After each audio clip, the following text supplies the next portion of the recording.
विद्यार्थी मित्रांनो, मराठीच्या परीक्षेत प्रश्न कसे असतात? कोणत्या प्रकरणावर किती प्रश्न येतात? नेमकी प्रश्नपत्रिका असते तरी कशी? या सगळ्या प्रश्नांची उत्तरं आपण आता पुढील 20 ते 25 मिनिटात पाहणार आहोत. चला तर आता पाहूया आपण विद्यार्थी मित्रांनो, फेब्रुवारी 2020 मधील संच अ ची मराठीची प्रश्नपत्रिका.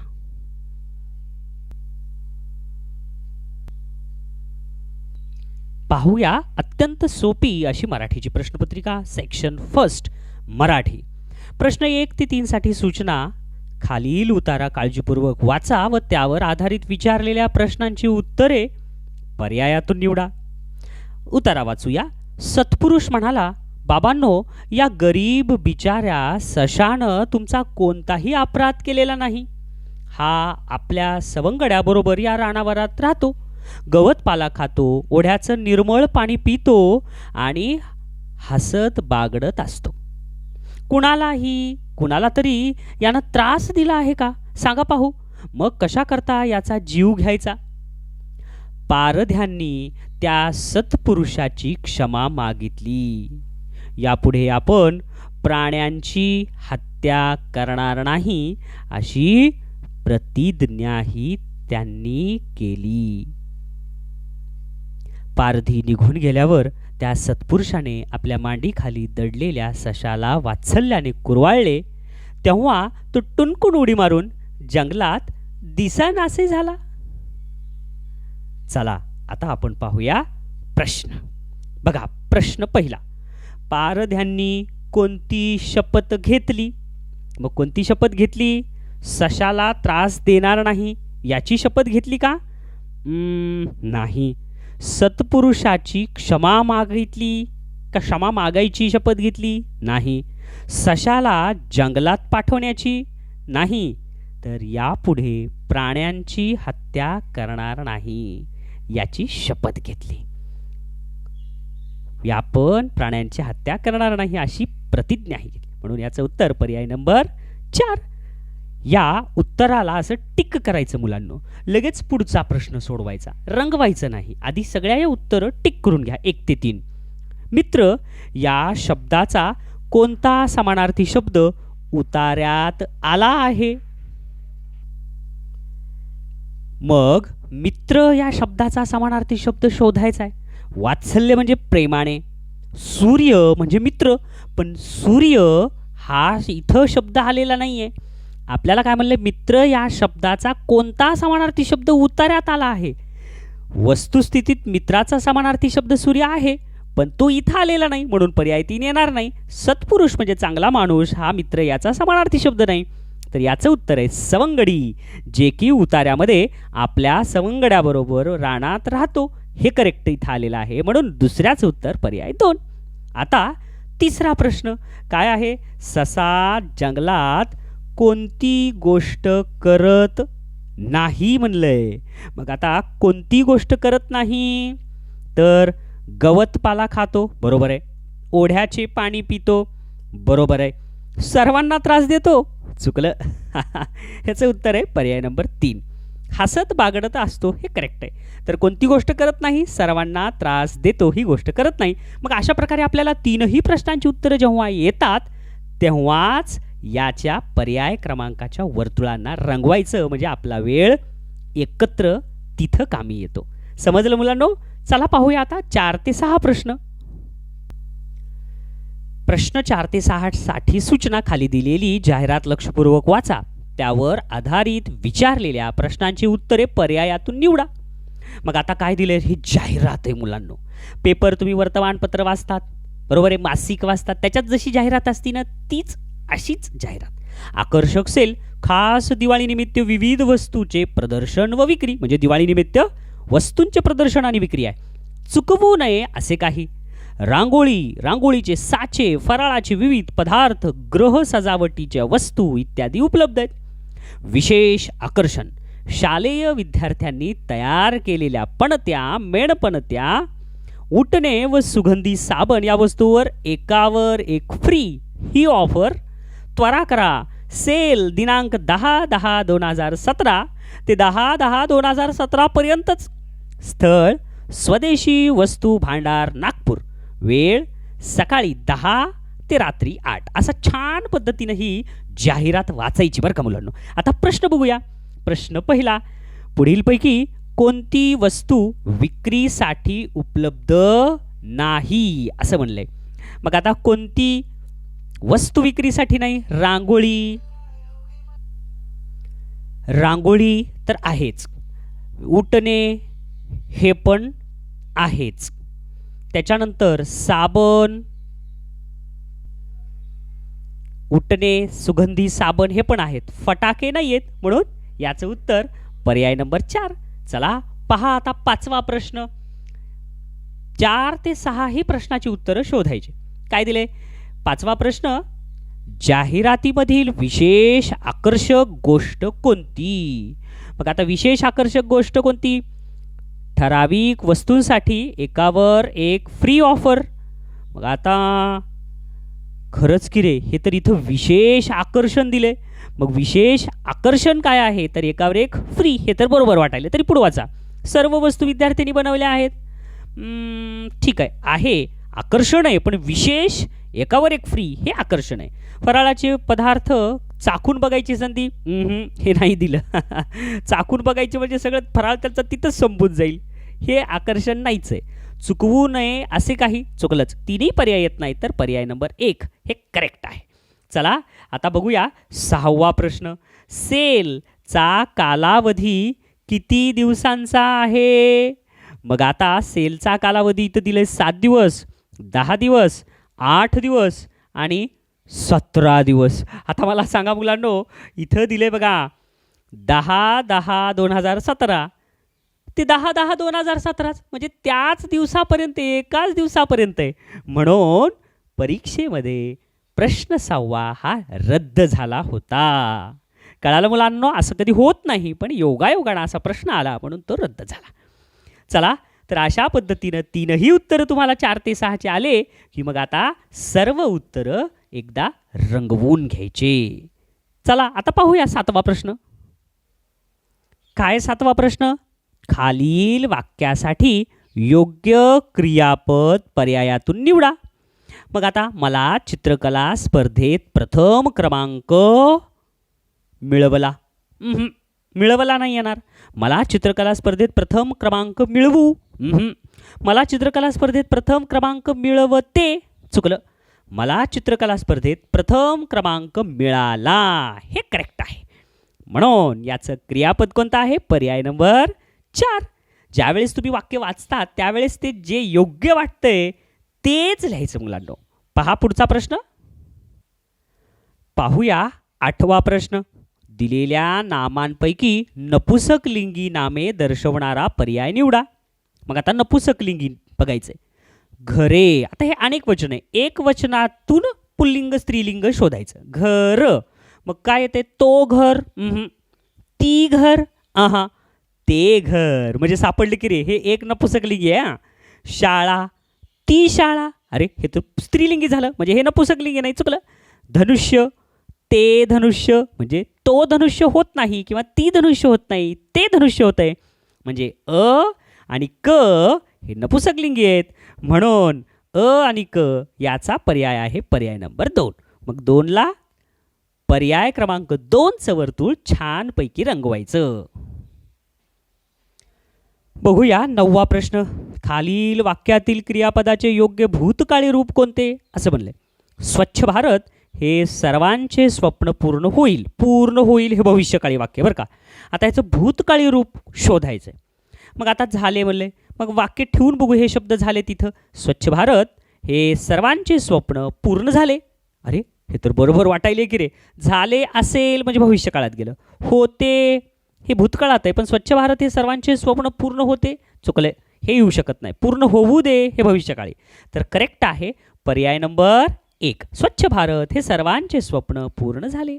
चला पहा पुढचा मग आता प्रश्न. 10वा प्रश्न बघा. चुकीचे विरामचिन्ह घातलेले वाक्य पुढीलपैकी कोणते? आता विरामचिन्ह चुकीचे कोणते बघायचं. नंबर 1, काय हवंय तुला?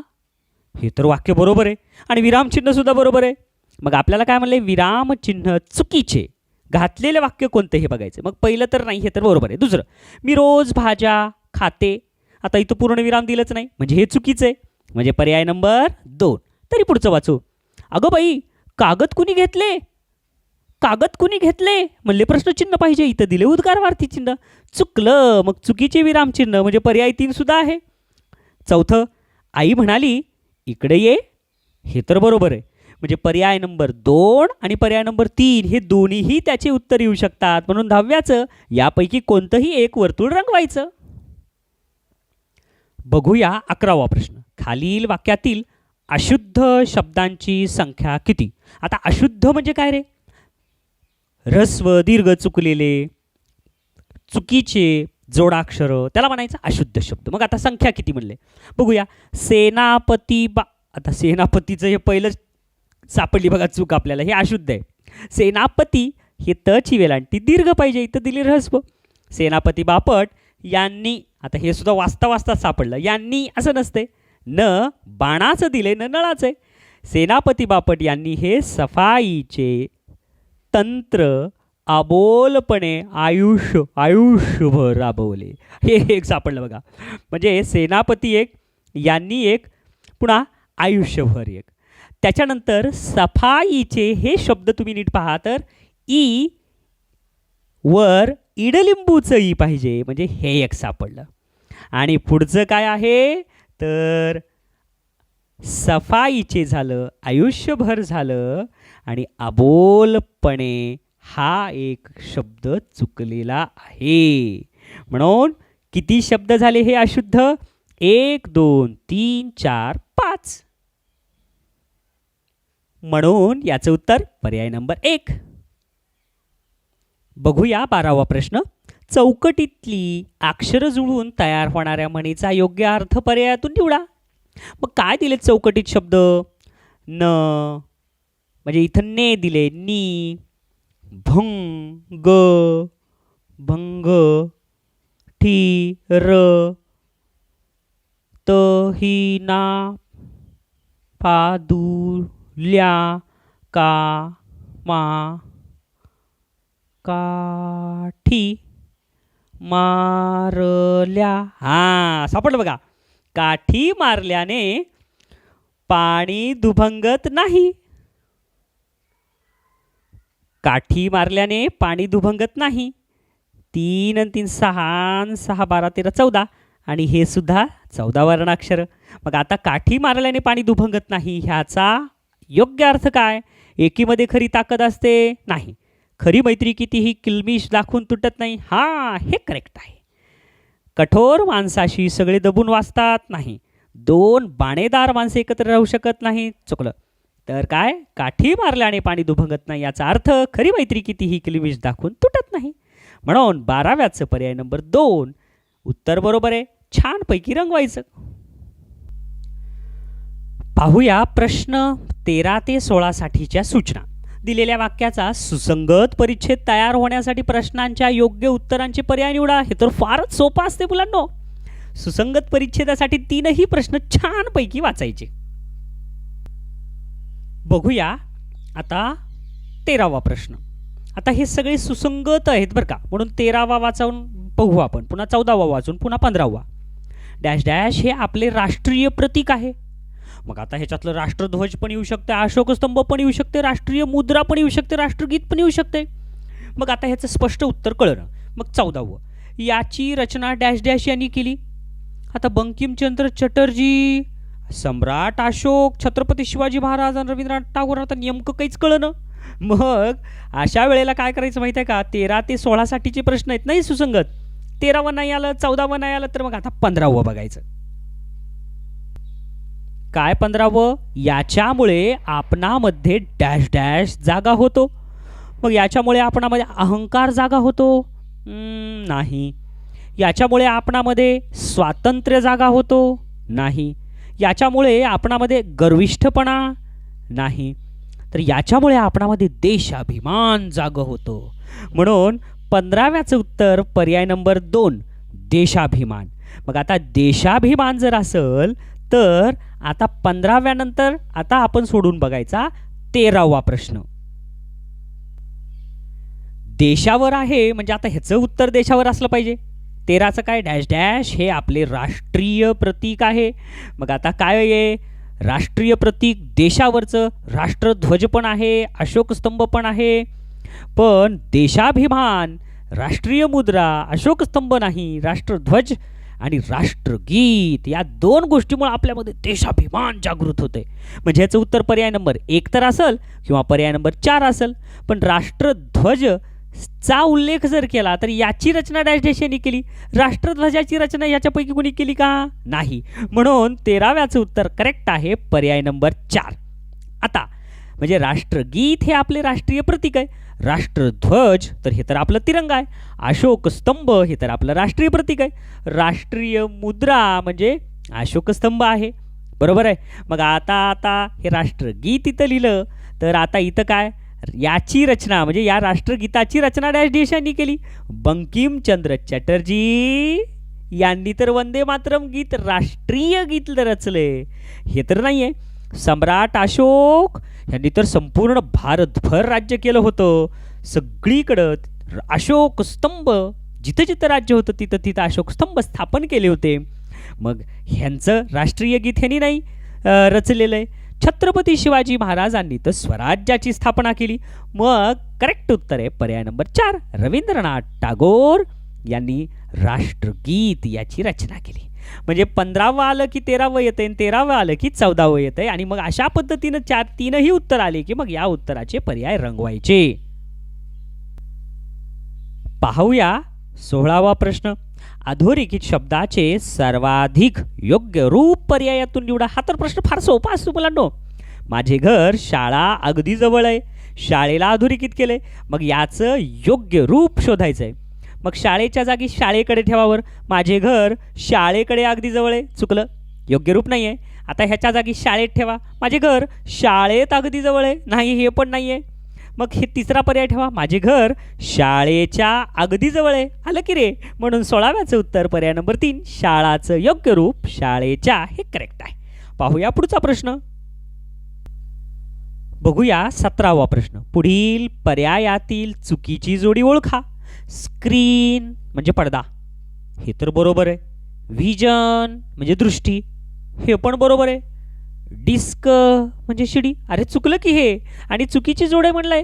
डिस्क म्हणजे तबकडी आणि इथं दिले शिडी, चुकलं. म्हणून याचं 17व्याचं उत्तर पर्याय नंबर 3 प्रिंट म्हणजे छापील प्रत हे पण बरोबर आहे. अशा प्रकारे 17व्याचं पर्याय नंबर 3 रंगवायचं. बघूया 18वा प्रश्न. खालील चौकटीत रिकाम्या जागी कोणती अक्षरे घेतल्यास 4ही अर्थपूर्ण शब्द तयार होतील.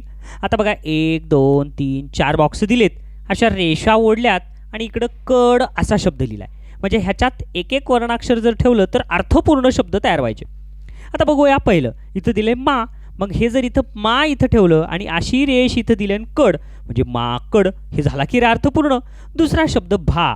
आता ह्या चौकोनात भा ठेवू आणि अशी रेष इथं देऊन पुढं कड आहे म्हणजे भाकड. भाकड कथा, अरे हे पण एक अर्थपूर्ण शब्द तयार झाला. पुन्हा हा चौ शब्द इथं ठेवला चौकड हे पण अर्थपूर्ण झाला. आणि प हा शब्द इथं ठेवला तर पकड हे पण अर्थपूर्ण शब्द तयार झाला.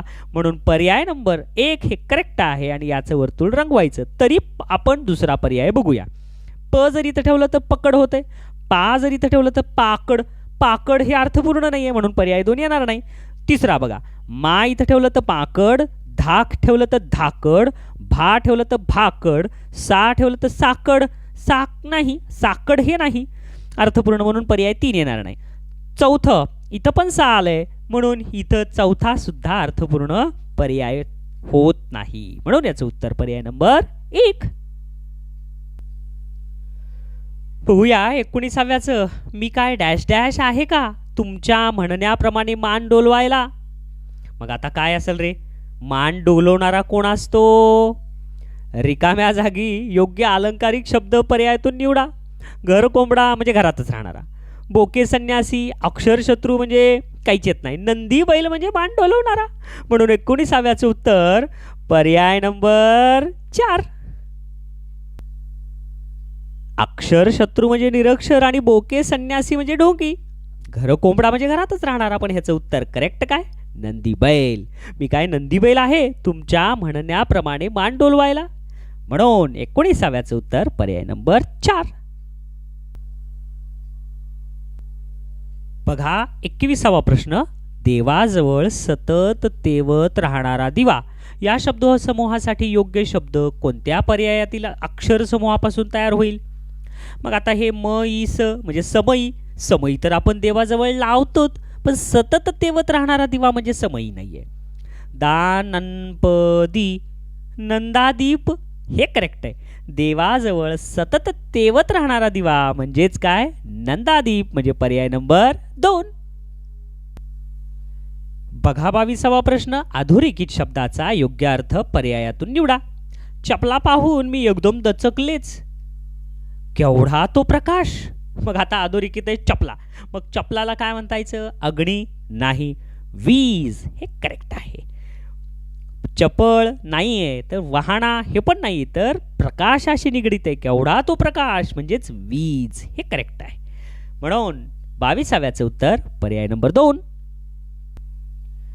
बघूया 23वा प्रश्न. खालीलपैकी अयोग्य जोड्या ओळखा. 50 वर्ष म्हणजे सुवर्ण महोत्सव, 125 वर्ष म्हणजे रौप्य महोत्सव, 60 वर्ष म्हणजे साठी महोत्सव, 75 वर्ष म्हणजे अमृत महोत्सव. तर आता कोणती अयोग्य जोडी आहे हे शोधा. मग सर्व गोष्टी लक्षात घ्या. 25 वर्ष म्हणजे रजत किंवा रौप्य महोत्सव आहे, पण इथं दिलंय 125 वर्ष म्हणजे रौप्य महोत्सव. हे चुकलं. आपल्याला काय म्हणले? खालीलपैकी अयोग्य जोड्या ओळखा. मग आता ही अयोग्य जोडी सापडली. 50 वर्ष म्हणजे सुवर्ण, 50 वर्ष म्हणजे सुवर्ण हे बरोबर आहे. 60 वर्ष म्हणजे हिरक आहे, पण इथं दिलं 60 वर्ष म्हणजे साठी महोत्सव हे चुकलं. म्हणजे ब आणि क चुकीचे आहेत. 75 वर्ष म्हणजे अमृत महोत्सव हे पण बरोबर आहे. 100 वर्ष म्हणजे शतक महोत्सव, 125 वर्ष म्हणजे शतकोत्तर महोत्सव. लक्षात आलं मुलांनो? मग अयोग्य जोड्या कोणत्या कोणत्या आहेत? ब आणि क म्हणजे पर्याय नंबर 3. फक्त ब आणि क या अयोग्य जोड्या आहेत. 23व्याचं उत्तर पर्याय नंबर 3. बघूया 24वा प्रश्न. वर्णानुक्रमे लावल्यास खालील शब्दाचा योग्य क्रम दाखवणारा पर्याय निवडा. मग कोणते शब्द आहेत रे? केवडा, कैलास, कंकण आणि कोपरा. अरे मुलांनो, किती सोपा प्रश्न आहे हा. सर्व अक्षर क चेच आहेत. मग आता क का की की कु कु के कै को कौ कम कहा प्रमाणे पहिल्यांदा काय येईल? के म्हणजे ह्याचं येईल 1 नंबर. पुन्हा काय? कै म्हणजे ह्याचं 2 नंबर.